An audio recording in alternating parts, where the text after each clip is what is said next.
इस जहाज को दिया कि इस जहाज से बेरू कहते हैं बहुत बड़ा नाव का समूह होता है जिसमें आप पार करके चले जाओ। तो ये हमारा जो है बहुत बड़ा जो है हमको वायुयान दिया भगवान ने, और साथ साथ में ये नहीं इसको चलाने वाला भी दे दिया। तुम्हें तो कुछ बैठना भर है और बैठ करके अपना काम करके फिर आ जाओ उसी में, और लक्ष्य को ध्यान रखो कि हमें कहाँ जाना, गुरुदेव हमको कहाँ लिए जा रहे हैं। ऐसा ना हो कहीं बीच में तुम डुबकी मार जाओ। तो हमारा कहने का तात्पर्य ये कि हम आप सब कुछ करें, लड़के बच्चे पैदा करें, दुकानदारी करें, एक दूसरे से व्यवहार करें, संसार को देखें, लेकिन हमारा लक्ष्य क्या है? लक्ष्य यदि दिमाग में रहेगा तो आप सब कुछ काम करते हुए अपने मार्ग पर चल देंगे। और यदि लक्ष्य का पता न रहे तो भगवान ने हमें क्या क्या दिया? कहते हैं सबसे पहले बात, नरतन भव बारिज कहूँ बेरू, सन्मुख मरुद अनुग्रह मेरू, और कर्णधार सतगुरु दृढ़ नावा। और कहते हैं दुर्लभ साज सुलभ सोई पावा। ये दुर्लभ था, सबको नहीं मिलने वाला था, और मुस्कुरा में कितने लोग हैं, लेकिन सत्संग में कितने आते हैं? सत्संग भी दुर्लभ है। और तो कहने का तात्पर्य हमारा ये है कि जो दुर्लभ चीज थी संसार में वो हमें आपको प्राप्त है परमात्मा के द्वारा, और इस दुर्लभ को पा करके हम परमात्मा को सुलभ न कर पाए तो ये हमारा बहुत बड़ा दुर्भाग्य होगा। जैसे एक पिता बच्चे को सब कुछ देता है, स्कूल भेज देता है, वहाँ पैसा देता है, भोजन देता है, सारी व्यवस्था करता है, और लेकिन बच्चा वहाँ जा कर के न पढ़े तो कितना दुर्भाग्य उसका। हम आपको परमात्मा ने सब कुछ दे दिया, अब हमारा काम क्या है? हमारा काम है विद्यालय में आकर के पढ़ना, यहाँ पर आकर के भवसिंध को तरना, बकाया काम सब भगवान ने कर दिया। आइए इसके बाद भगवान कहते हैं सुन लो, जो न तरे भव सागर। क्या होगा उसका? जाना था कानपुर, उतर गया समेरपुर, टाइम चला गया। जाना था आपको बैंक, बैंक का तारा बंद हो गया और आप रह गए रास्ते में। क्यों? लक्ष्य नहीं पता रहा, लक्ष्य खो दिया तुमने। लक्ष्य होता तो सब काम करते, 2 बजे के पहले वहाँ पहुँच जाते। तो भगवान क्या कहते हैं कि जो न तरे भव सागर, अरे नर समाज अस पाए, सो कृत निंदक। निंदक माने निंदनीय है, जो दिए हुए कार्य को न करे वो निंदक होता है, निंदनीय है, सोचनीय है। हम आप बहुत ही सोचनीय है यदि हम इस भवसिंध को न तर पाए। सुकृत निंदक मंदमति। मंदमति का मतलब बुद्धि से हीन है, बेवकूफ है। जो न तरे भव सागर, नर समाज अस पाए, सोकृत निंदक मंदमति। और क्या है? आत्मा हन गति जाए। सबसे बड़ा पाप होता है आत्महत्यारा, और ये हमें आपको ये सबसे बड़ा पाप जो है ये लगने वाला है यदि हम अपने कार्य में सफल नहीं होते। आप प्रश्न उठता है, इस भव सागर में जो हम आप पड़े हैं कैसे तरना हो? तो देखो जरा, थोड़ा विचार करो। कोई नदी होती है, सागर होता है, तो उसमें 2 किनारे होते हैं, होते नहीं होते? एक किनारा इस तरफ का होता है, एक किनारा उस तरफ का होता है। अब उसको बीच में पड़ा है वो, तो उसको तो ये पता है कि मैं पहले कहाँ था और मुझे कहाँ जाना है। तो हमें, हमारी आपकी दशा क्या है? हम आप भी समुद्र में पड़े हुए हैं। कौन से समुद्र में? भवनिधि में, इस संसार रूपी समुद्र में। इसे मृत्यु और जन्म 84 लाख योनियों के चक्कर में ये कैसा है समुद्र? ये 84 लाख योनियों का समुद्र है ये। इसी में डुबकी मारते हैं, आते हैं और जाते हैं, आ जाते हैं, लेकिन ये पता नहीं है कि इसका किनारा कहाँ है। अब जो बीच में हो और उसका किनारा ही ना पता हो तो बताओ वो कहाँ जाएगा? आपको पता है कि हमारा किनारा कौन है? डॉक्टर साहब, क्या है किनारा? ना आने का पता है और ना जाने का पता है। कितना दुर्भाग्य है हमारा कि हम ऐसे, इसलिए गुरु से प्रार्थना क्या है,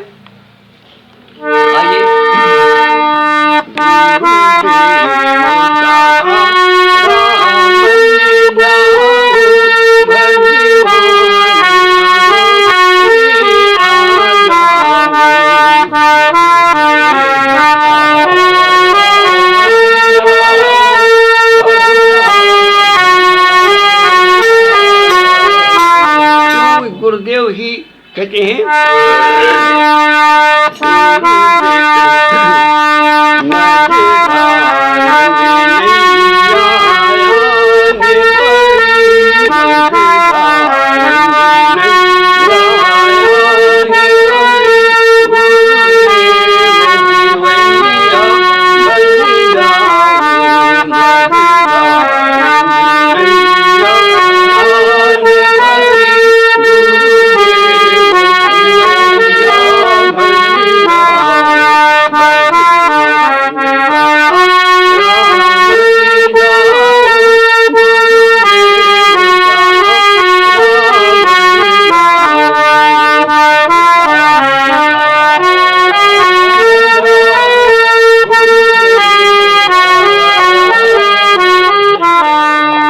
मतलब क्या है हमारा विषय यहाँ ये है कि मझधार में नैया, हम आप नैया कहाँ पर है इस समय, मझधार में, और हमें ये भी पता नहीं है कि हम कहाँ से चले थे और कहाँ जाना है।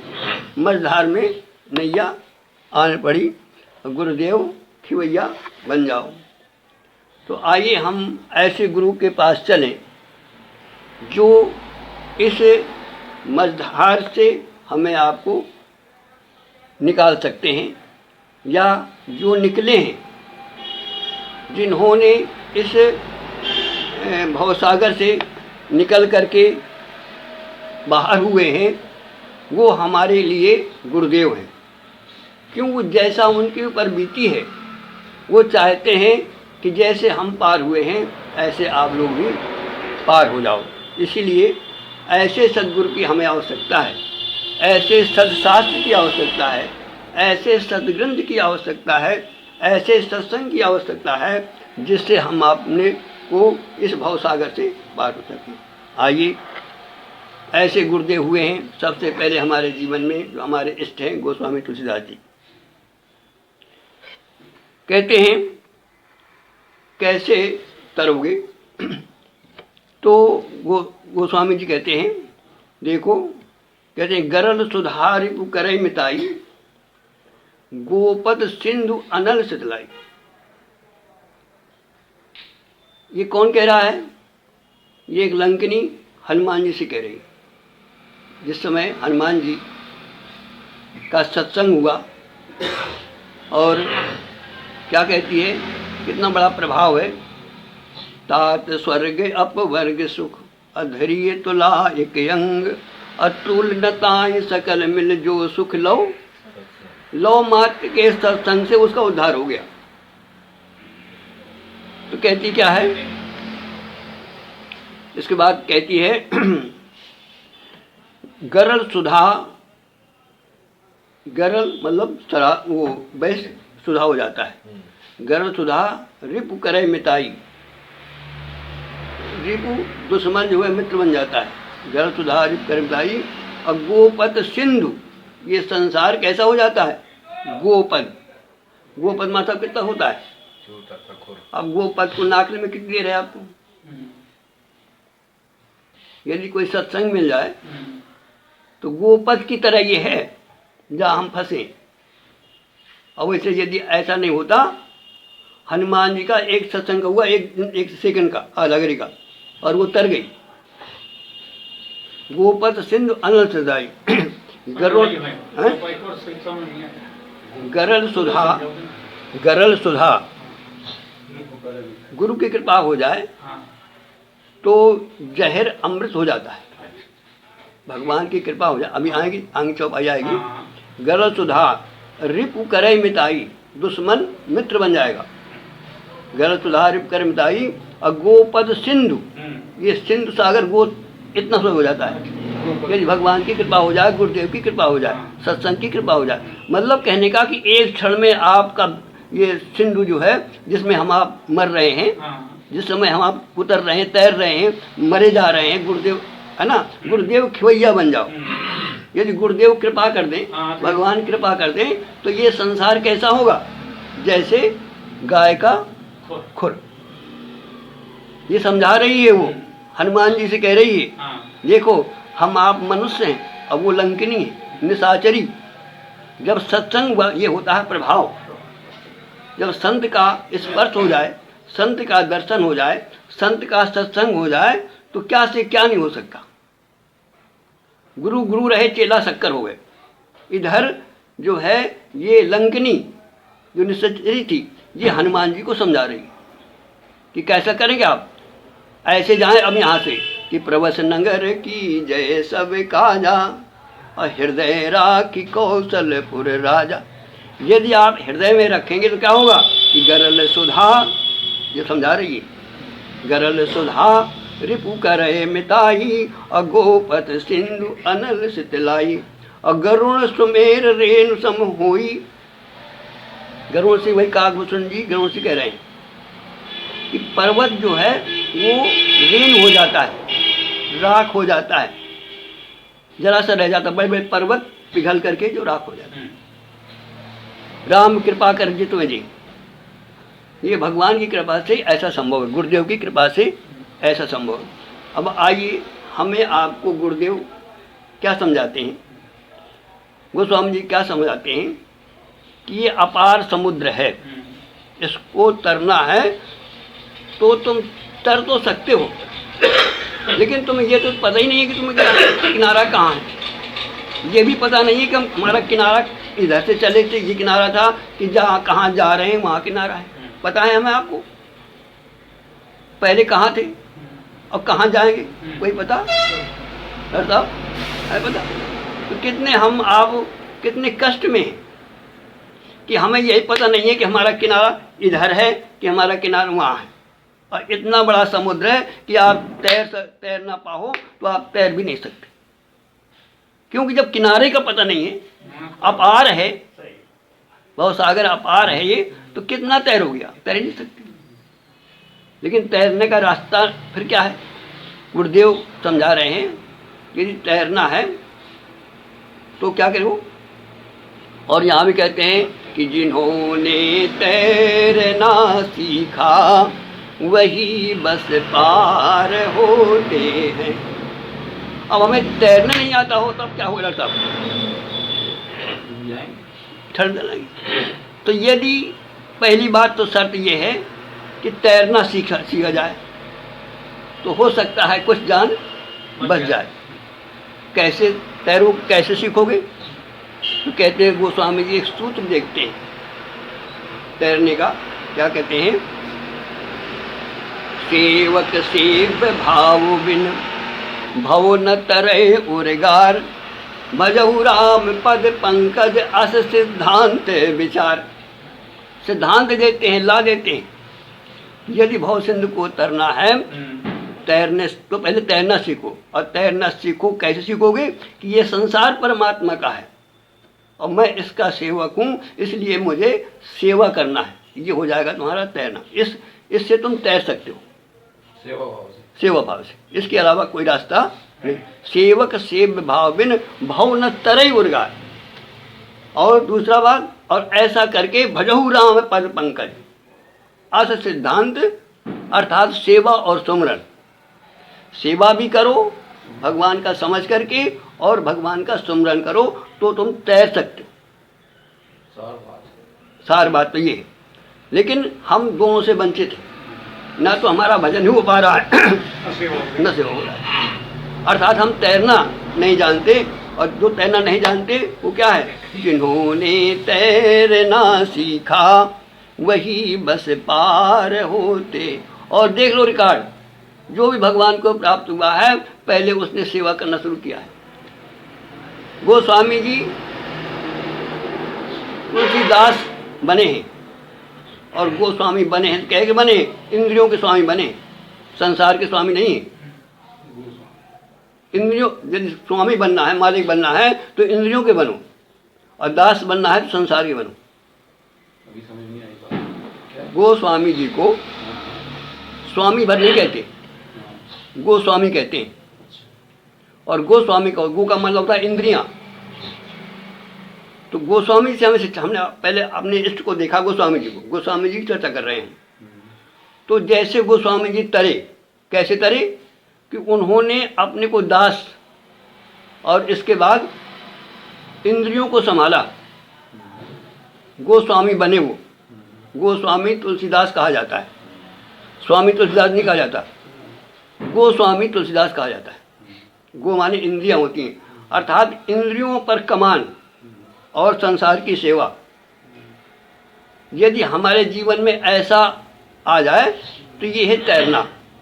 अच्छा, दूसरी बात क्या है, गोस्वामी जी कहते हैं ये बहुत बड़ा कठिन काम है, सबकी बस नहीं है। तो गोस्वामी जी ने कहा महाराज, न तो हम तैरना ही जानते हैं और न तैर जान भी जाए तो इतना तैर भी नहीं सकते, तो इसके बाद और कोई रास्ता है? तो गोस्वामी जी घबराओ नहीं, और भी रास्ता है। क्या है कि नाम लेत भव सिंधु सुखाही, असुजन विचार करो मन माही। अब यहाँ भी देखिए, यहाँ भी ऐसा नहीं है, सुजन विचार करो, यदि विचार न करोगे तो भी न सुखा पाओगे।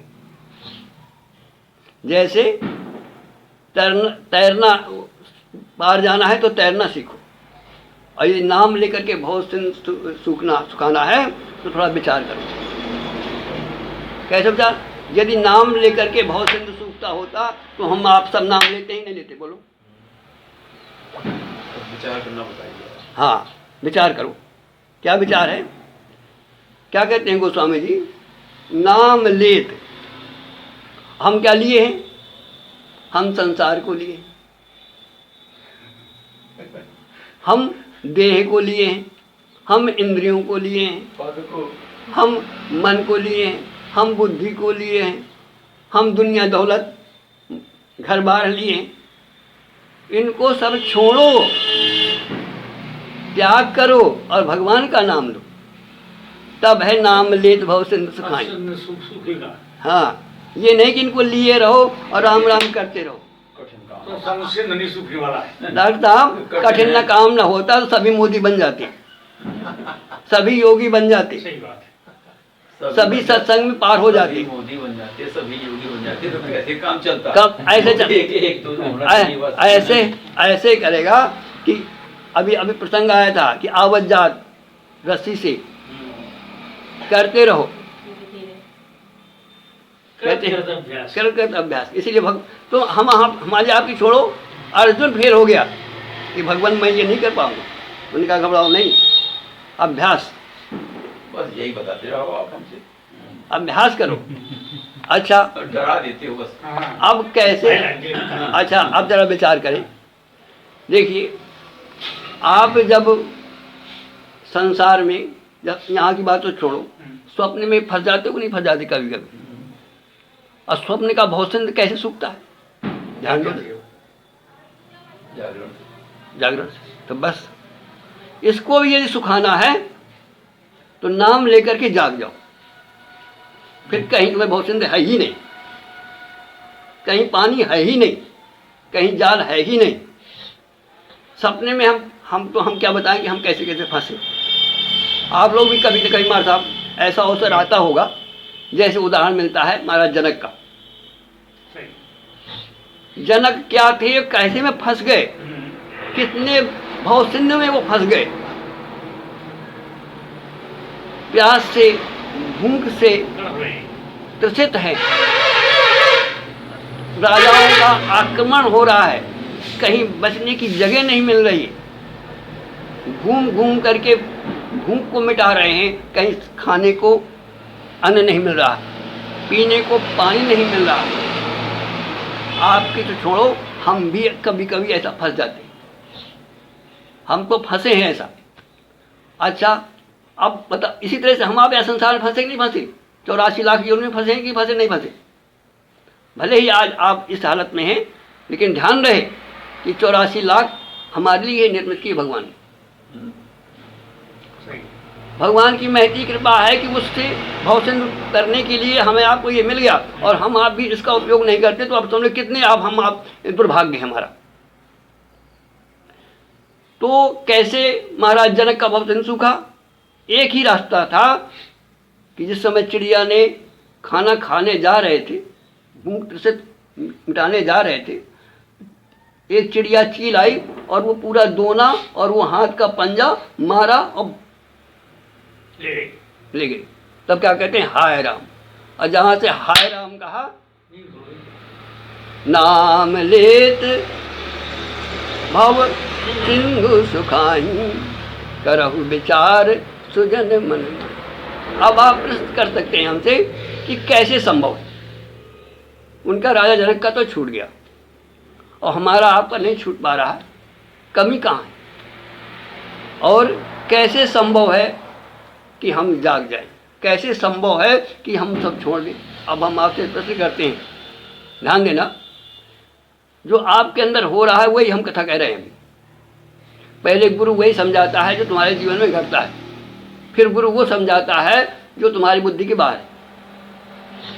गुरु क्या कहता है कि गुरु अब प्रश्न करता है, महाराज अष्टावक्र जनक से प्रश्न करते हैं कि बताओ, जब तुम सोते हो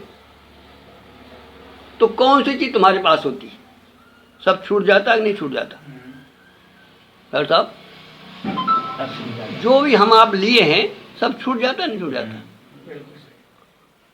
तो वहां पर भवसिंधु भी छूट जाता है, पार हो जाते हैं नहीं पड़ते। लेकिन जब हम पार होते हैं तो उस समय बेहोश हम भी चले जाते हैं। बस कहने का तात्पर्य हमारा ये है कि जब नींद में हम सब छोड़ देते हैं तो हम होश में क्यों नहीं छोड़ सकते? जिन्होंने पुरुषार्थ की ना, कठिन नहीं है, ये हमारा आपका नित्य प्रति होता है, इसलिए कठिन है ही नहीं। रोजाना आप वो क्रिया करते हो। बताओ, भोजन करने में क्या कठिनता है आपको? लेटन जाने में क्या कठिनता है? सोने में क्या कठिनता है? लेकिन विचार नहीं करते, बस यहाँ कमी है। सुजन विचार करो मन, इसीलिए सत्संग की आवश्यकता है, इसलिए सदगुरु की आवश्यकता है। समझ आएगा, देर हो जाता है, समझ नहीं होगा। तो कहने का तात्पर्य हमारा ये है कि एक ही रास्ता है कि यदि हमारा आपका भवसिंधु सूखेगा तो भी हम आप अपने लक्ष्य को, और लक्ष्य हमारा क्या है? जो न तरे भवसागर, नर समाज अस पाए, सुकृत नंदक मनमति आत्मा।